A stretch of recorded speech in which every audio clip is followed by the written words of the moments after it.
Miami, all the big swings by Nolan Arenado. The Rockies' $260 million man died at the warning track. Hey, baseball happens. Yeah, that's how it sometimes goes here in Miami. It is what it is. There's not an answer to it, Arenado said Sunday, after the Colorado lost 3-0 to the Marlins, departing South Florida with frowns and a split of this four-game, season-opening series that began with all the promise and optimism of two rousing victories.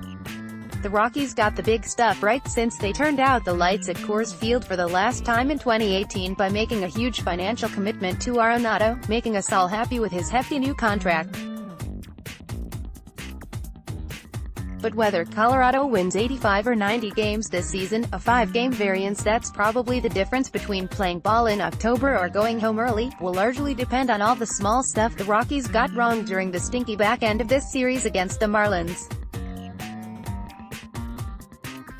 The momentum we have going into the season is we know we have a good team, and we know we've succeeded before, said Arenado, understandably proud of the hard-won playoff berths the Rockies earned in 2017 and 2018. But, at the same time, we know every year is different. Every season is going to have its own adversity. Here's where Colorado really needs to hit the reset button. The total offensive breakdown during the playoff sweep suffered at the hands of Milwaukee was not an aberration.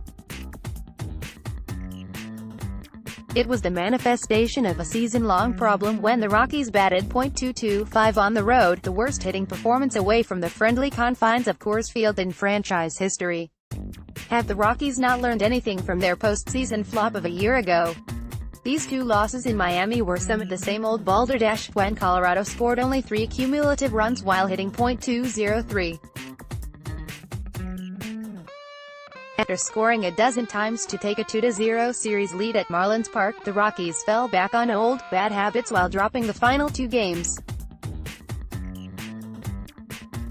Their lack of plate discipline, poor situational hitting and questionable depth in the batting order that was never seriously addressed in the offseason. All those flaws were on display. Let's focus on one sequence early in this loss. With the game scoreless in the top of the 3rd inning, Colorado catcher Tony Wolters led off with a bloop double. He was advanced to third base on a solid bunt from pitcher John Gray. And then Wolters was stranded at third as Charlie Blackmon popped up meekly and David Dahl rolled over a harmless ground ball to the first baseman. The failure to score that runner is one of the small things that can make a worrywart wonder if it's going to be more of the same frustration from this Colorado offense. Hey, stuff happens. And only the foolhardy leap to any conclusions after such a small sample size in a 162-game regular season.